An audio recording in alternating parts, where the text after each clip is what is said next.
1, 2, 1, 2. Voilà, c'est bon.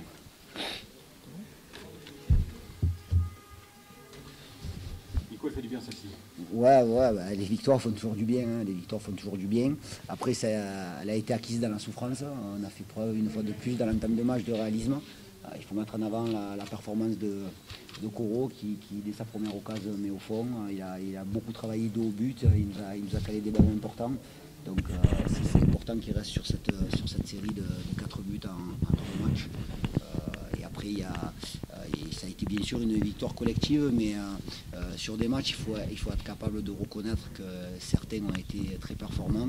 Et, alors bien sûr que je n'ai pas revu le match puisqu'on vient d'en sortir, mais Axel Maraval a été décisif au moment important et mettre en avant aussi la performance de la charnière centrale qui a été solide. Donc c'est ma première sans prendre de but, donc ça fait du bien.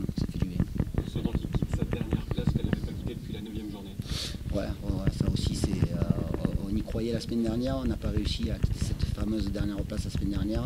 Ça se fait à Hugo Gaz, donc dans un moment de communion, donc c'est très bien. Mais il faut aujourd'hui l'important c'est de gagner, mais c'était aussi de mettre en avant notre petit Dylan Riley qui s'est pété les croisés cette semaine et c'était important de gagner pour ce garçon qui est toujours d'humeur égale et qui est un super minot, donc je suis content et maintenant on va être derrière lui pour son opération. Et à titre personnel c'était important pour moi parce que c'est l'anniversaire de ma femme, donc je l'embrasse, à 1000 bornes je l'embrasse. Est-ce qu'au-delà de ça, c'est pas aussi très important de ne pas avoir pris de but, justement, t'en parlais? Ouais, ça faisait un petit moment que j'en parlais. C'est vrai que contre Châteauroux, on a failli le faire, mais on n'a pas réussi puisqu'on a pris un but dans les...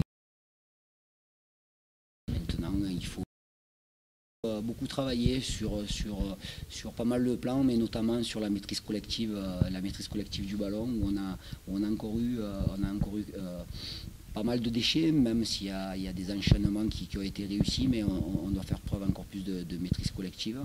Et on va travailler aussi sur le plan athlétique, parce que je pense qu'il y en a qui manquent un peu d'essence dans le dernier quart d'heure, donc on va s'y atteler dès la semaine prochaine. En général, quelle est la satisfaction C'est délicate et qu'on est en dernière place. La satisfaction générale, c'est de gagner un match.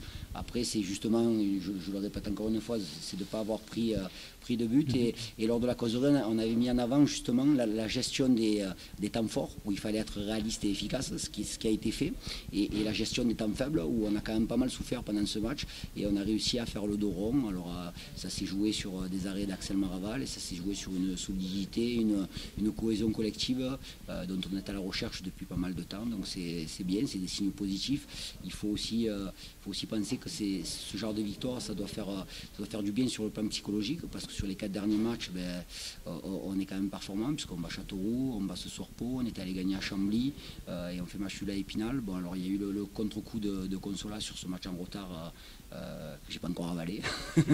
Mais bon, ça c'est pour ça, on est en vie. Voilà. L'important c'est qu'on est en vie ce soir, et s'accrocher à l'espoir, il n'y a rien de mieux que s'accrocher à l'espoir.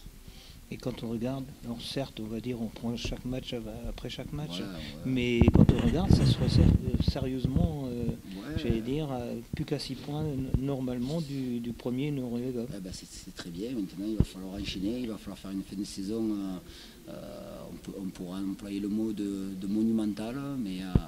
alors après, bien sûr que c'est des phrases bateau, mais c'est pas moi qui les dit, c'est vous qui l'avez dit la phrase. Hein. Donc le match après match, c'est pas de moi ce soir. On va se préparer pour aller justement chez un concurrent à la montée la semaine prochaine. Alors je sais pas ce qu'a fait Lyon-la-Duchère, mais je sais que ce soir, voilà, donc il se retrouve à 43 points. C'est un prétendant en force pour la montée en Ligue 2, donc ça sera un match très difficile. Mais sur ce genre de match, il faut justement se lever la pression et être relâché pour pouvoir être performant. Vous l'avez démontré d'ailleurs en gagnant contre les leaders il n'y a pas longtemps. Ouais, c'est vrai qu'on a gagné à Chambly il y a 3 semaines maintenant. Et bon, après, la vérité d'un jour n'est pas celle forcément de l'autre, mais on se préparera en tout cas avec l'intention de ramener un résultat de... Le mental est là quand même.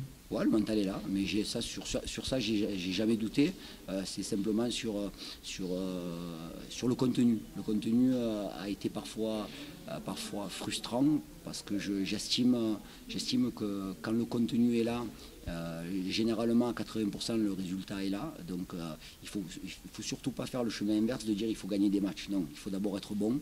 Et généralement, quand on est bon, on gagne des matchs. Un petit peu aussi sur Koro qui est en forme et Bilal. Ouais, c'est bien. Ben, Bilal, vous savez tous les périodes difficiles qu'il a traversées à travers différentes blessures. Mais il a fait des efforts pour revenir, il s'est accroché. Et là, on peut parler de mental. Ben, c'est exactement ce soir son but. C'est la preuve qu'avec un mental d'acier, on est capable de revenir de certaines épreuves. Donc c'est très bien. Je suis très satisfait pour lui, très content pour lui.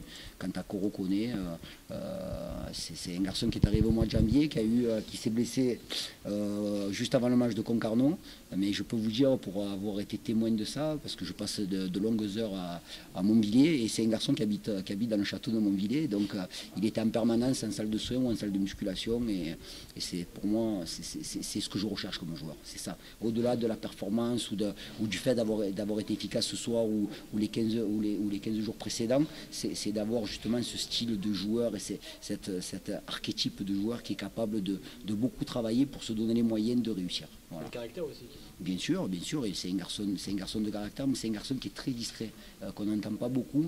Il est d'une gentillesse incroyable et je suis très content qu'il y ait des garçons comme ça qui soient capables de marquer des buts et d'être décisifs. Voilà, c'est bien.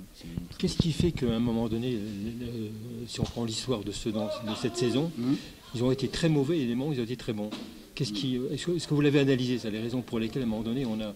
Sincèrement, hein, si je devais analyser tout ce qui me traverse l'esprit, je pense que je passerais des nuits blanches et je cogiterais en permanence. Donc effectivement, on a eu des matchs où on est passé à côté. Oui. Là, ça fait quelques temps où on voit un peu plus de signes positifs. Donc il faut simplement s'accrocher. Voilà, il faut simplement s'accrocher à ces signes positifs, mais être conscient que la route est encore longue. Il nous reste 8 échéances très importantes à jouer et on va aller jouer. Et comme je vous disais en préambule, s'accrocher à l'espoir et à rien de mieux.